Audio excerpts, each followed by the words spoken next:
Welcome participants in this new session, and in the last session we were talking about emotions. We started understanding the meaning of emotion, and we will continue the same topic today. Yesterday I gave you the meaning. Today let us try to understand from where this word has evolved. This word is a Latin word emovere, which means to steer, to agitate or to move. To steer means to create something in the state of unrest. To agitate means when something has become turbulent, and to move, it is when something has become in the state of unrest, agitated, and yes, moving. So, this is the meaning of word emotion. And in emotion or in the emotional state, people feel agitated or excited. When they experience any kind of emotion, they feel agitated or excited, and this agitation and excitation is a result of a release of energy by the body. So, whatever kind of emotion an individual is experiencing, that may be anger, fear, joy, grief, disgust, then of course, that emotion will develop a state of steering, a state of agitation and a state of move. So, this is meaning of emotion. And now, let us try to understand further about the concept of emotion with the help of some definitions. And the very first definition we want to take into consideration is the definition given by American Psychological Association (APA). And according to that association, emotion is defined as a complex reaction pattern involving experiential, behavioral and physiological elements. So, according to the definition of APA, emotion is a complex reaction pattern. Emotion is a reaction pattern, a reaction style, a reaction observed by the organism or individual, and that reaction pattern will involve the experiential, behavioral and physiological elements. Experiential emotion is always outcome of some experience that will result into a typical type of behavior, and yes, of course, that behavior and experience will make certain physiological changes in the body, only then emotions will come up. So, this is first definition given by APA. So, another definition given is emotions are how, if we take other emotions into consideration and try to understand the concept of emotion, then in that emotions are individual deal with matters or situations. In this world, when people interact with individuals or different kind of situations, circumstances, matters in their life, they find personally significant, then emotional experiences have three basic components: a subjective experience, a physiological response and a behavioral or expressive response. This is basically the concept of emotion. Emotions are experienced as feelings. How someone is feeling, that feeling will precipitate out in the form of emotion, and the feeling arises from an emotional experience, because a person is conscious of experience, and that is outcome of feeling. Now, another element we need to understand in the concept of emotion is emotions are how individuals deal with matters. So, how they deal with it, each individual has a different pattern of dealing with the different situations, circumstances, matters coming in the life. And with this, after understanding the meaning, the definition and the emotion as a concept, now we can conclude them into the certain characteristics of emotion, or in other words, if you want to understand emotions in a better way, then there is need to understand the characteristics of emotions. And among them, the very first characteristic is emotions are a stirred up state of organism. Whenever an individual is experiencing an emotional state, yes, of course, individual will be in the stirred up, in the state of non-equilibrium, in the state of unrest, and that state of unrest may be the pleasurable one or agitating one. Second characteristic of emotions is it is a specific condition of mind. It is a mental state. Emotion is a mental state, and that mental state is outcome of the feelings, the experiences. So, emotions are experiential, what has been experienced by the individual, and as a result of that, what kind of feelings are there, those feelings will create a state of mind which is known as emotion. Emotions are feeling of pleasantness and unpleasantness. So, in totality, there can be two type of emotions on the basis of the experience, either the pleasant one or the unpleasant one. So, emotions can be categorized in this. Next characteristic related to emotions is emotion is always aroused by a certain stimulus. So, emotion are not something that they are automatically by default without any reason, without any experience, without any stimulus are popping up. No, it is not like that. Either the environment or the intrinsic form of individual from within or environment, there might be some stimulus. That stimulus will initiate the process of emotional experience. So, emotions are always aroused by certain stimulus. That stimulus may come from the environment or it can come from within. Next characteristic is maturation plays an important role in emotional development.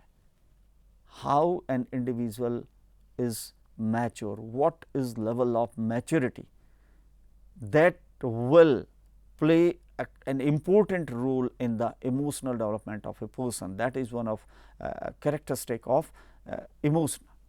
There are objective and subjective factors in the development of emotions. When emotions are emerging within the individual, these are the outcome of objective or subjective, what personally individual is feeling. And yes, there is a generalized feeling about a particular emotion. Combination of both will create the emotional experience. Next topic is emotion is more intense than feeling. Emotions are more intense. The intensity, the impact will be higher. So, these are some of the characteristics. Now, let us try to understand why we are talking about emotions in organizational behavior. What is need, or what is need to understand emotions in the organizational working? Emotions are something psychological phenomena or processes. Then why there is need? When people works together individually or in the teams or in the groups, emotions are reason for the behavior, and there are certain kind of behaviors which are supportive to the people to accomplish their job, and there are certain kind of behaviors which are not supportive.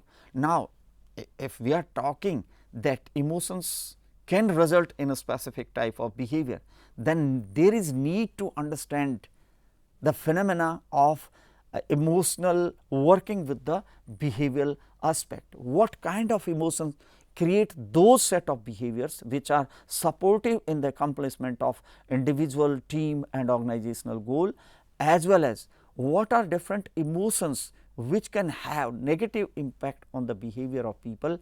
Resultantly, those behaviors hamper the functioning of organization or attainment of organizational goal. So, there is need to understand that. So, it is not possible to work in the organizational setup without understanding the emotions. Emotions are bilateral, how I am feeling as a result of experience of some stimulus in the form of creation of emotions, as well as how my emotions, my activities, my behavior will affect the emotional patterns of others. If I am not emotionally balanced or my counterpart team members are not emotionally balanced, then accomplishment of organizational work will become very difficult. Now, after understanding the need of this emotional phenomena in organizational setup or in organizational behavior, now let us try to understand the difference between some similar kind of and number of times these concepts are considered as synonym in organizational behavior or in organizational working, and those concepts are emotions, feelings and moods. So, let us try to understand the difference between them and how they are connected or how they are associated with each other. So, according to the understanding of emotions, again let us try to explain it. Emotions are reactions for the stimuli, but feelings are what we experience as a result of emotions. So, there is a stimuli in the environment, and as a result of that stimuli there is impact on the person, and as a result of that impact what kind of emotion is generated, that is feeling. And feelings are influenced by our perception of the situation, which is why emotions are triggered. This can be understood clearly with the help of an example. Your friend's father has died. This is stimulus in the environment, and you have been very close to your friend, and the mental state of sadness is there with your friend, and that stimulus of environment will have impact on you, and that impact is as a result of experience, and that experience will generate the emotion. So, this is basically the difference between emotion and feeling. Feelings are influenced by our perception. Perception, I told you that you are very close, that is perception of your friend, that your the person whose father has died, he is very close and he is sad, and that perception will have impact on individual. Now, the mood can be described as temporary emotional state. Mood is a very temporary kind of emotional states, and sometimes moods are caused by clear reason, and in that person might feel everything is going the way individual is interested, and suddenly there is something disturbance to that, and immediately the mood of person will change. So, the temporary emotional state is the mood. Now, there is difference, we have understood the emotion, the feeling and the mood, and again need is the emotions, feelings and moods of people have impact on their behavior, and the behavior of people have impact on organizational working, and organization is worried about productivity, effectiveness and efficiency. So, emotion has direct relationship with the productivity, effectiveness and efficiency. So, it is important to understand, the various concept like emotions, feelings and moods. Now, what is process of this phenomena of emotions. And in this process there are three elements, or there are three parts of this process of emotions emergence. The very first is subjective experience, physiological responses and behavioral responses. Now, subjective experience means how I have experienced something. There is one stimulus, there is one situation, there is one circumstance in the environment, and different people are evident to them, different people are experiencing or observing that situation, and that situation will have different kind of impact on these people, and resultantly they will have the subjective experience. There is one incidence, number of people are observing, and these people are divided into two group. Some game or a sports activity is going on. The whole stadium is stuffed with the two teams, and this sports activity is in between India and Pakistan, and both countries people are sitting there, and yes, there is one goal done by one of the team. Now, how people will take this experience? The team which has scored the goal, people associated with that team from that country will be in state of joy, whereas the people from the country from the team which could not stop the goal will experience the state of anger. So, the incidence or situation is one, but its experience is different, and resultantly the experience of emotion is also different and the feelings are different. So, in nutshell, the emotions are outcome of subjective experience, and the process of emotions involve the subjective experience.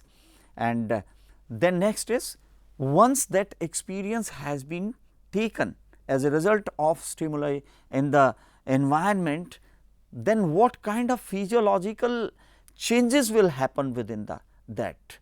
If we observe, if we examine the physical, mental, psychological and biological state of a person undergoing certain kind of emotional experience, then certainly the physical state, in the case of anger, the eyes will become red, throat will become dry, and muscles will start shivering, and person will be agitated, aggressive, action oriented, physiological. Similarly, psychologically, mentally and emotionally and biologically.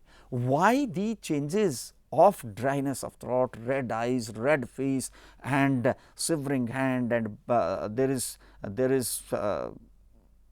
action in the muscles? Why that has happened?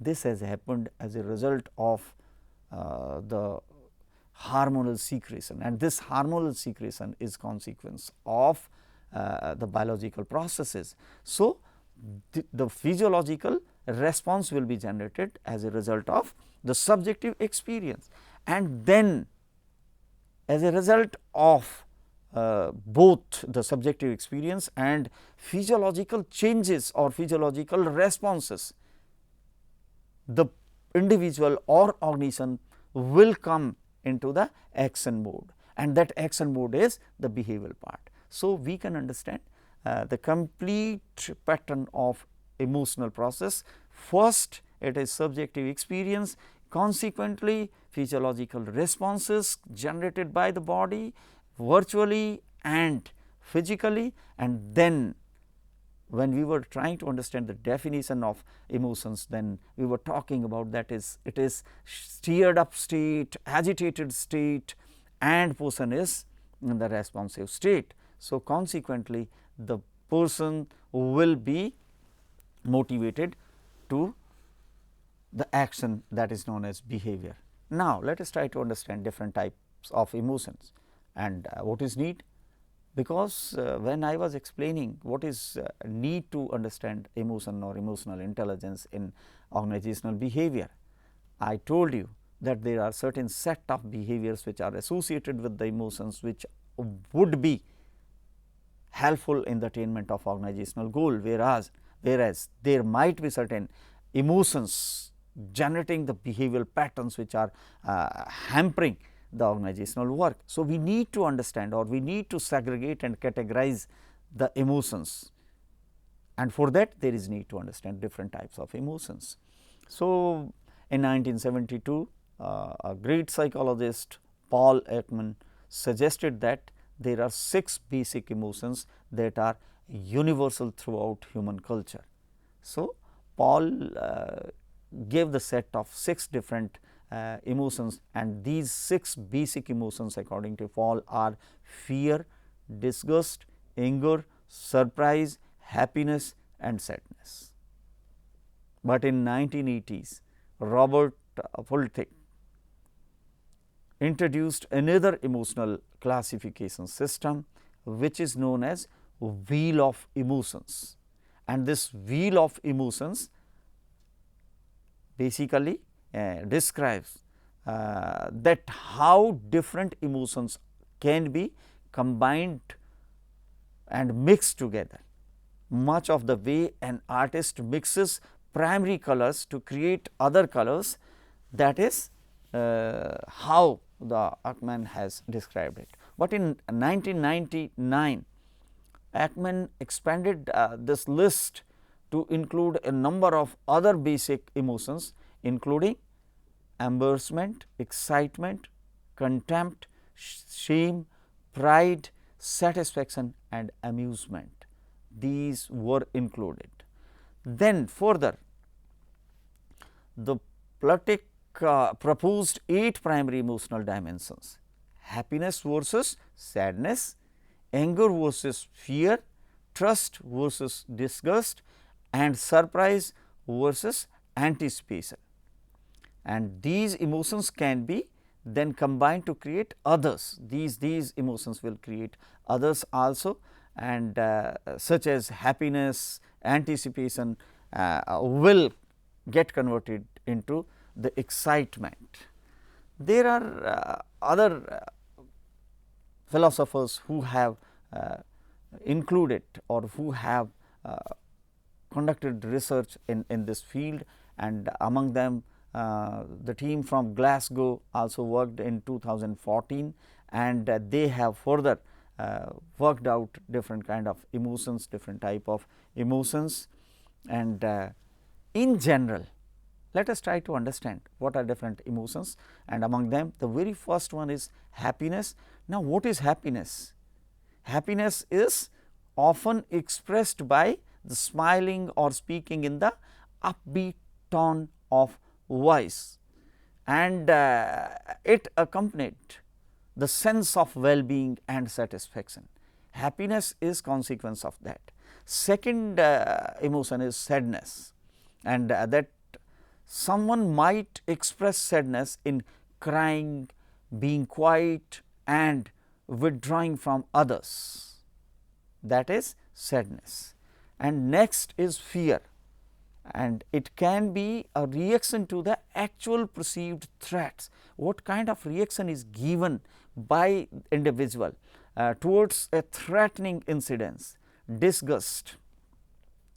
Disgust can be triggered as a result of some physical experience, such as seeing or smelling something routine kind of thing, and the things which are considered awkward like blood and poor hygiene, and a behavior which is not expected from someone, that will generate the disgust.